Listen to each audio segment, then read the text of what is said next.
Magandang araw sa inyong lahat. Ang paksang ating tatalakayin ay tungkol sa ang katangiang pisikal ng daigdig.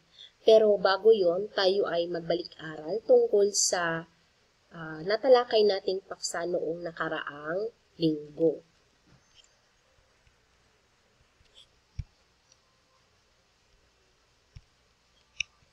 Okay. Natalakay natin ang tungkol sa istruktura ng daigdig, ang crust, mantle at core. Ang crust, ito ay yung matigas at mabatong bahagi ng daigdig na umaabot sa 30 to 65 kilometro palalim magmula sa mga kontinente. Ang mantle naman ay ito ay isang patong ng mga batong malambot at natutunaw.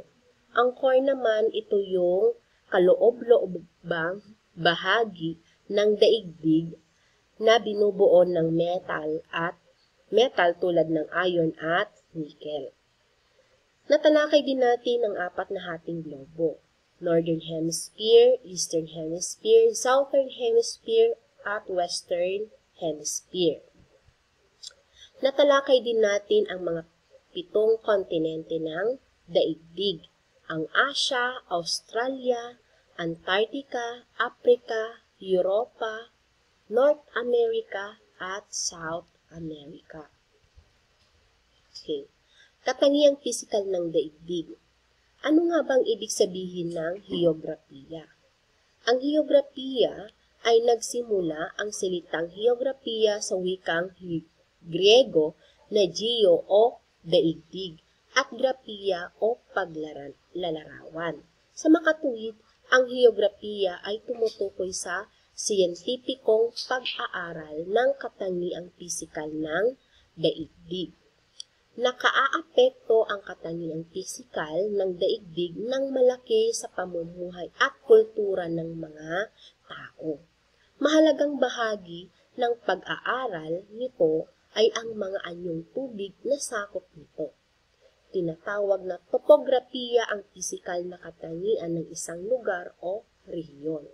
Sa paglipas ng panahon, ang mga tao ay natutong makiangkop sa kanilang kapaligiran. Bukod sa mga nagtataasang kabundukan ng daigdig, maraming mga anyong lupa ang naging mahalaga sa pamumuhay ng mga tao.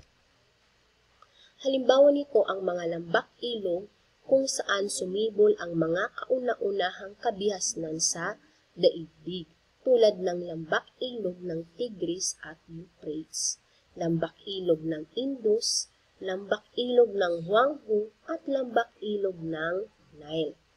Binubuo rin ng iba't ibang uri ng mga anyong tubig ang daigdig na nakatutulong sa kasalukuyang pamumuhay ng mga tao.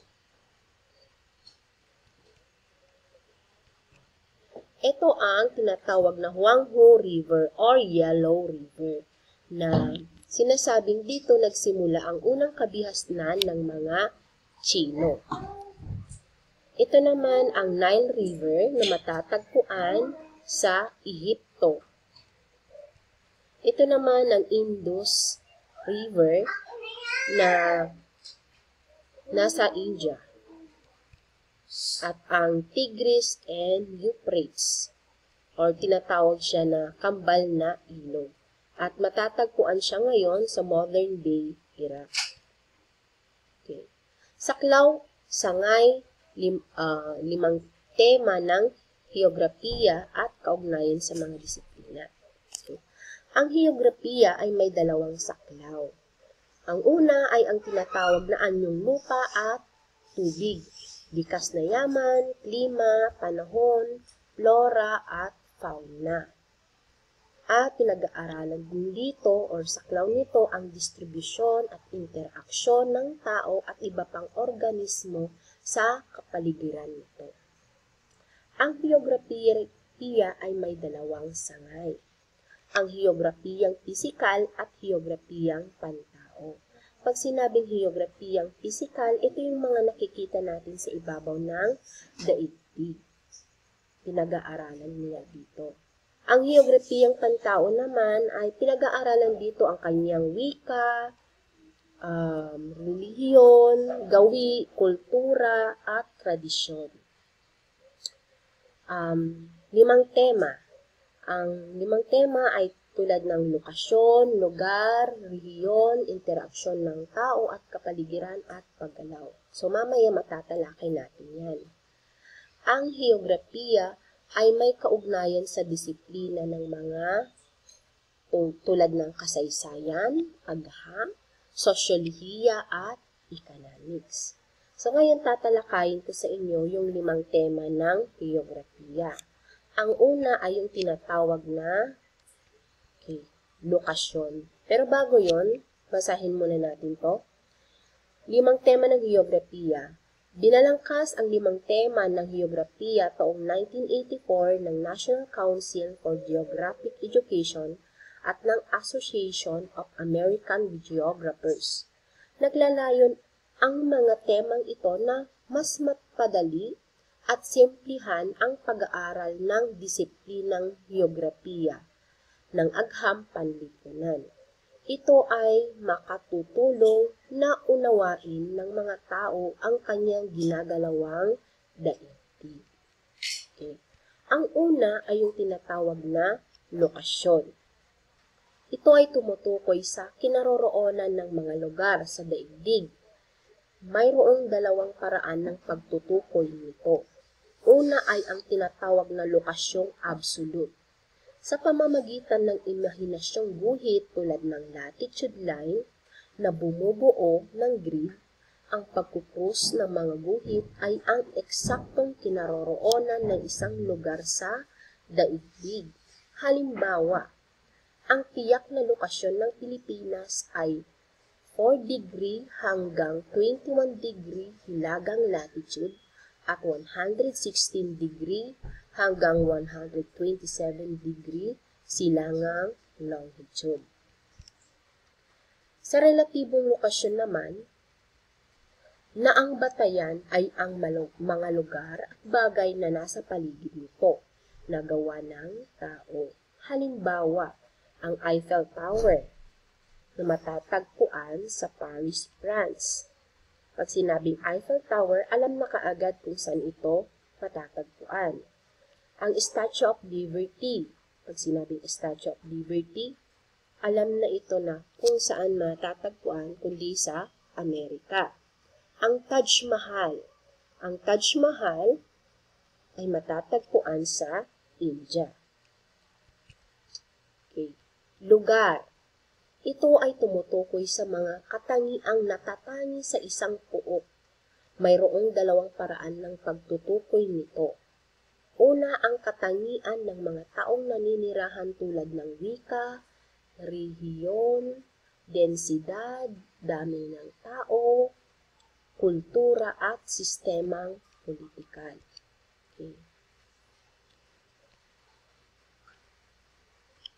Ang mga katangian ng kinaroroonan tulad ng klima, anyong tubig at anyong lupa at likas na yaman.